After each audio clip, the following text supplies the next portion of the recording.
大家好，现在进入共建记者环节。首先，请里弗斯财政大臣致辞。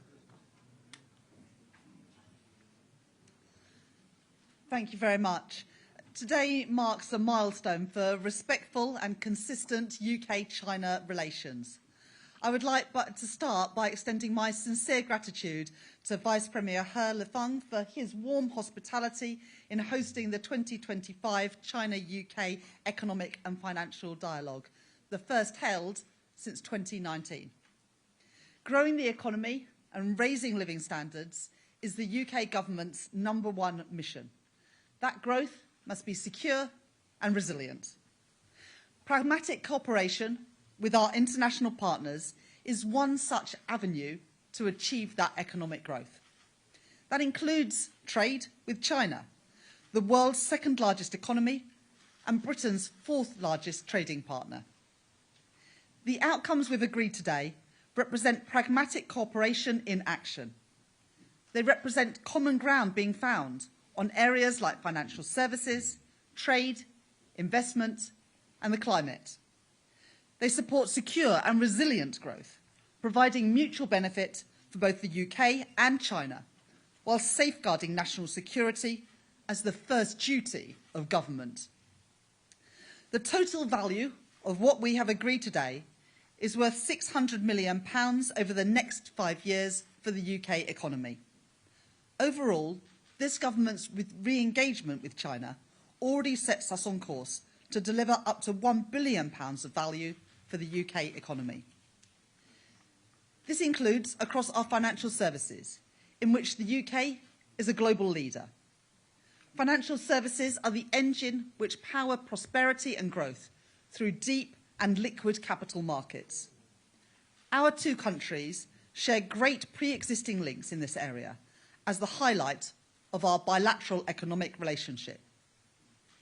Today we have discussed several areas in which we can enhance this cooperation, including across our capital markets and sustainable finance, as well as on countering illicit financial flows.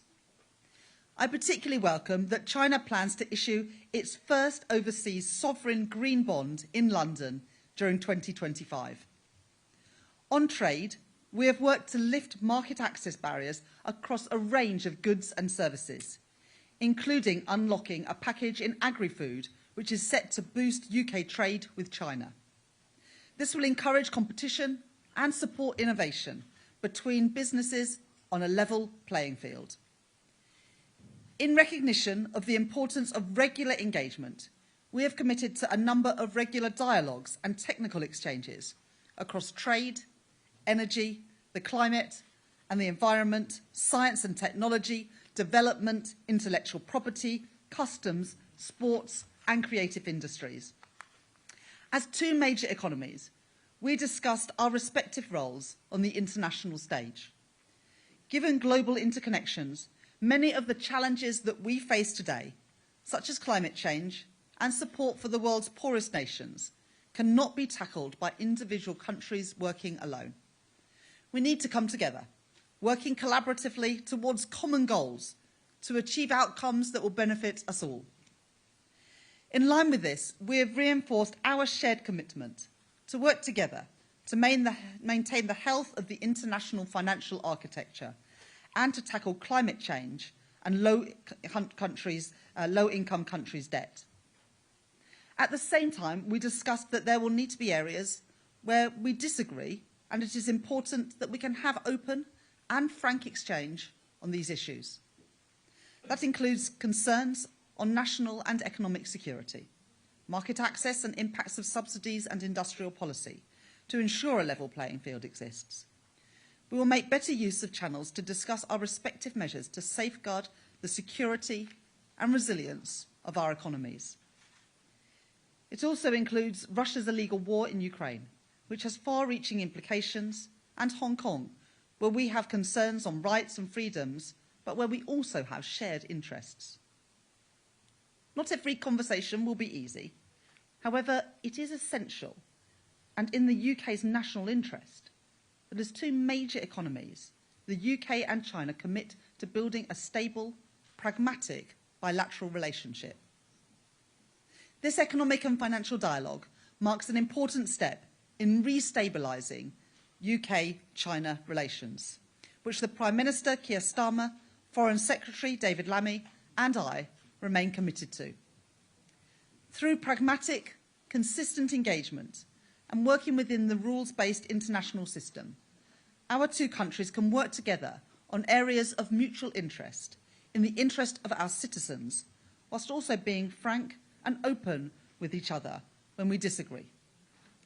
Vice Premier He, I look forward to hosting a future dialogue in London, where we can continue to explore areas of mutual interest and potential cooperation, as well as continuing to improve our understanding on more sensitive areas. Thank you, and I now invite the Vice Premier to share his thoughts. Very much to British Excellence, British Chancellor. Now let's give the floor to Vice Premier He.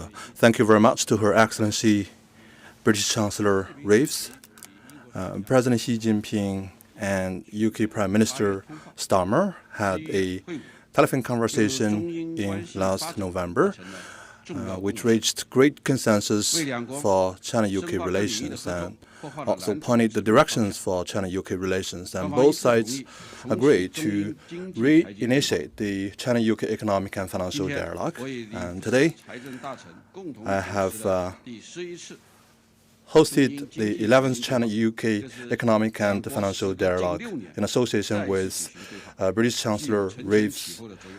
This is the first such dialogue after 6 years, which is very important. We are implementing the great consensus reached by the two heads of state, and we have engaged in constructive dialogue regarding economic and financial cooperation between the two sides, and we have also identified the key emphasis of our collaboration.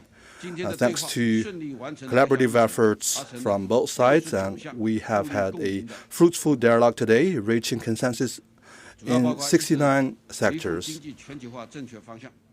We are normalizing the China-UK relations, and to jointly meet the challenges of the whole world, we are implementing the true multilateralism, and we support a multilateral trade regime with the WTO at the center. And we are committed to building an open and fair economic order, and we are supportive to the WTO reforms, and we are both opposed to discriminative measures.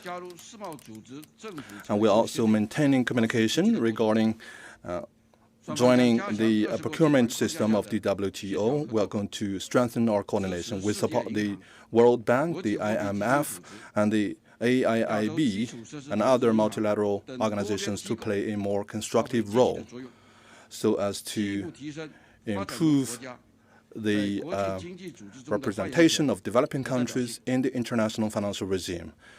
Through China-UK economic and financial dialogue, both countries will deepen international cooperation and jointly implement the UN Sustainable Development Goals 2030.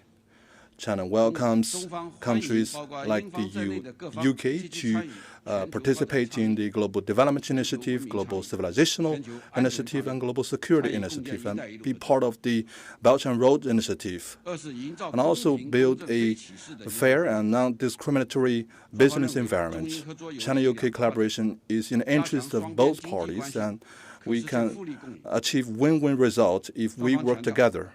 And we are willing to expand two-way investment and safeguard the safety of international supply chain and production chain. And we are opposed of decoupling and de-risking.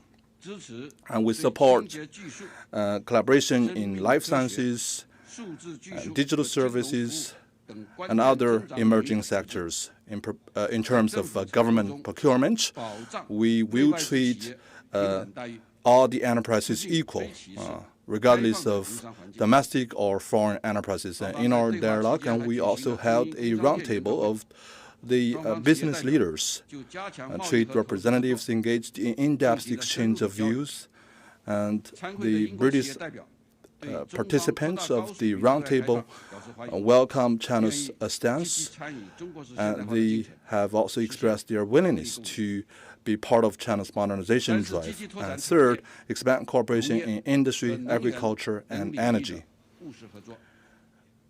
The two countries will host the 11th coordination meeting for China-UK Economic and Financial Cooperation and China-UK Industrial Cooperation, which will guide the cooperation in the fields of civil aviation, automobile, among other sectors, so that we can deepen industrial partnership between the two countries. And we will also deepen collaboration in green and agriculture development through sustainable agriculture innovation network. We are going to deepen our collaboration in the field of agriculture. We welcome more British agriculture products on the Chinese market in the fields of cotton wool and pet food. We are going to sign a protocol so that we can also strengthen collaboration in quarantine for agricultural products.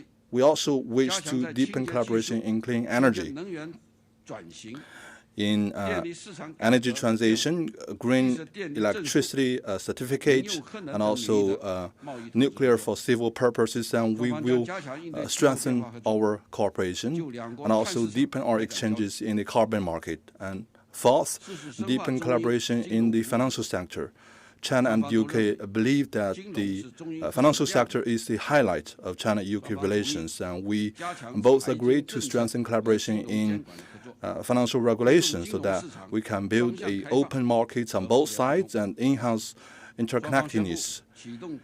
We will initiate the counter-desk financial services in both countries, and we support listed companies to issue bonds in each other's market.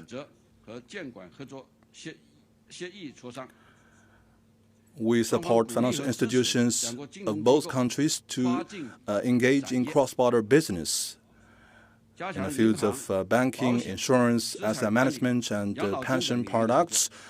China and the UK will also strengthen their collaboration, and in terms of green financing and green fintech, we will also deepen our cooperation.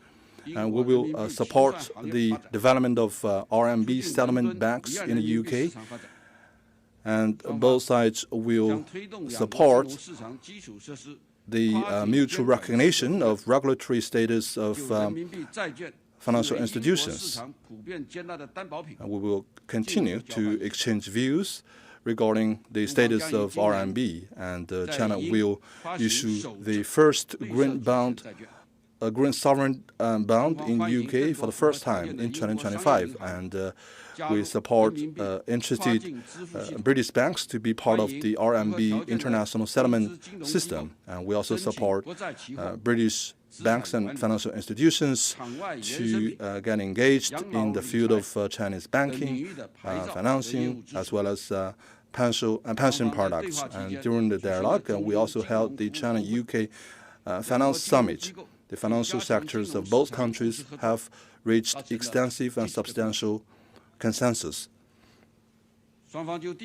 We also exchanged views on the geopolitical impact of hotspot issues in the world, and China was not the perpetrator of the Ukrainian crisis, nor is China an engaged party in this crisis, and we did not add fuel into fire. And since the outbreak of the Ukrainian crisis, China has never provided any weaponry to either parties, and we maintaining a strict regulation over products such as drones for both civil and military purposes. And we support the constructive and positive efforts made by relevant countries in solving the Ukrainian crisis. And right now, the world is undergoing tumultuous changes, and only through win-win collaboration and solidarity can we open a new chapter for the future. And China is willing to join hands with UK so as to expand our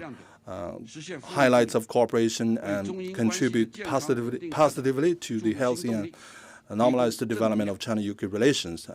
History has shown that as long as China and the UK adheres to mutual respect and win-win cooperation, then China-UK relations can develop in a sound way, and Hong Kong will become a bridge for even closer cooperation between the two countries. China and the UK agreed to strengthen dialogue in the fields of economy and financial cooperation, and we will constantly expand the width and depth of our collaboration. And the next round of dialogue will be held in the UK in due course. Thank you very much to Vice Premier He, and this is the end of the press release.